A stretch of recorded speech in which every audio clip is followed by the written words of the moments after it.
dikasihi Tuhan, kali ini saya akan mengulas surat Rasul Paulus kepada Titus bab 2 ayat 1 sampai 15. Titus adalah seorang rekan sekerja Paulus dalam pelayanannya ketika di Kreta. Kreta itu sebuah wilayah yang terletak di barat daya Asia Kecil di Laut Tengah.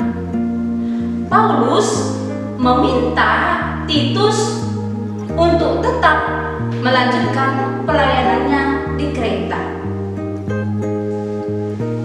Tujuan Paulus menulis surat ini kepada sahabatnya Titus ini adalah untuk menugaskan Titus menata apa yang ditinggalkan Paulus. Yang ditinggalkannya yaitu mengajarkan doktrin yang benar serta membantu jemaat tumbuh dalam iman, pengetahuan akan kebenaran dan kesalehan hidup.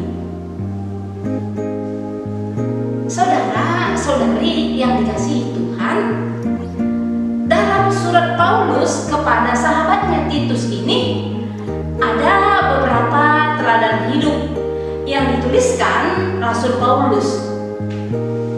Yang pertama, dapat kita lihat keteladanan hidup itu di ayat 2 dan 3. Di situ, di ayat itu disebutkan bahwa sebagai laki-laki tua dan wanita tua, atau kita golongkan menjadi orang tua, mereka dituntut untuk hidup sederhana, terhormat, bijaksana, sehat dalam iman, dalam kasih dan ketekunan, rajin beribadah, tidak memfitnah, dan bertugas mendidik wanita-wanita muda. Yang kedua, dapat kita lihat di ayat 4 sampai ayat 5. Teladan hidup yang dituliskan Rasul Paulus ini di ayat 4 sampai 5 yaitu sebagai wanita muda haruslah mengasihi suaminya dan anak-anaknya, haruslah hidup suci dan bijaksana, baik hati, taat kepada suami, dan rajin mengatur rumah tangganya. Yang ketiga, itu dapat kita lihat teladan hidup yang dituliskan Rasul Paulus pada ayat 6 sampai ayat 7.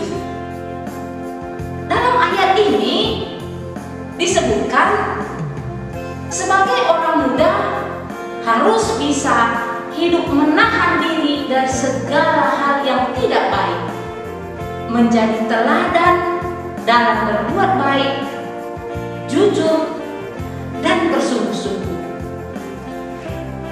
Lalu teladan hidup yang keempat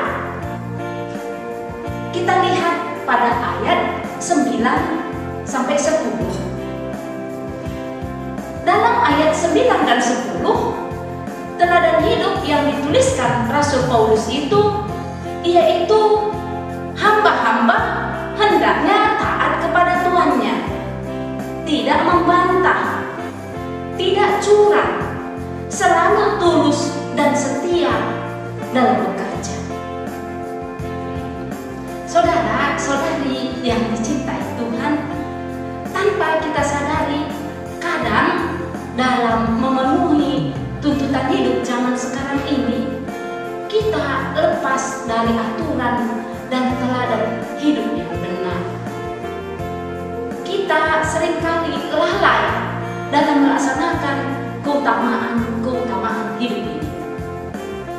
Misalnya di dalam bekerja, tanpa kita pedulikan, kadang untuk mendapatkan suatu jabatan yang tinggi, kita menggunakan hal yang tidak sehat kita dalam hidup juga masih sering berbohong, curang, malas beribadat atau malas ke gereja, atau malas ke doa lingkungan, dan sebagainya. Maka saudara-saudari yang dicintai Tuhan, hari ini kita diingatkan kembali oleh Rasul Paulus dalam suratnya kepada Titus. Paulus menjelaskan ajaran atau teladan hidup yang benar dan bijaksana. Saudara-saudari yang dikasihi Tuhan, semua yang dituliskan Paulus tadi mengacu pada keutamaan atau teladan hidup. Saudara-saudari yang dikasihi Tuhan, ada 4 bagian teladan hidup yang dikatakan Rasul Paulus tadi pada suratnya kepada Titus.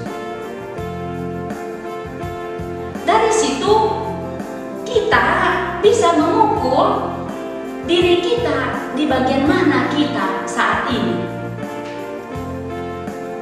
Misalnya sebagai orang tua. Apakah sebagai orang tua kita sudah menunjukkan teladan hidup yang benar itu? Hidup sederhana, terhormat, bijaksana, sehat dalam iman dan kasih, rajin beribadat, rajin ke gereja, tidak suka memfitnah. Kalau hal ini sebagai orang tua sudah memberikan teladan bagi anak-anak kita, khususnya di dalam keluarga kita, kami yakin dan percaya anak-anak kita akan bertumbuh dalam iman. Setelah itu, anak-anak kita akan terpanggil untuk menjadi biarawan-biarawati. Tugas dan tanggung jawab kita sebagai orang tua untuk memberikan teladan bagi anak-anak kita, sehingga anak-anak kita bisa terpanggil menjadi biarawan-biarawati. Lalu, saudara-saudari yang terkasih, para wanita muda, apakah para wanita muda atau kita para wanita muda ini sudah hormat kepada suami kita, taat kepada suami kita, mencintai anak-anak kita, mengayomi rumah tangga kita, lalu kita baik dalam mengurus rumah tangga kita? Sebagai wanita muda, kalau ini sudah kita laksanakan, sudah barang tentu wanita-wanita muda juga akan terpanggil untuk menjadi biarawati. Lalu para kaum muda, apakah para kaum muda sudah bisa menjadi contoh, sudah bisa menahan diri terhadap hal-hal yang tidak baik, hidup jujur dan bersungguh-sungguh? Kalau para kaum muda sudah melaksanakan keutamaan hidup ini,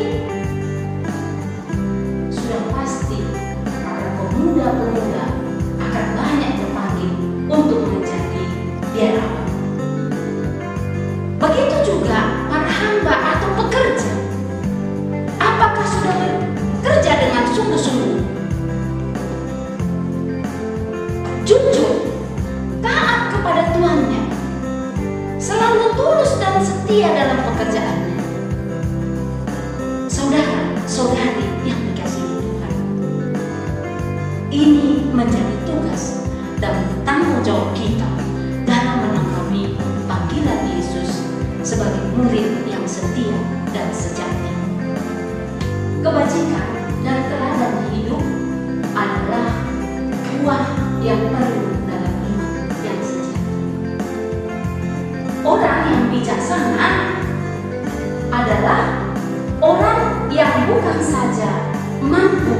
membedakan yang jahat dan yang baik.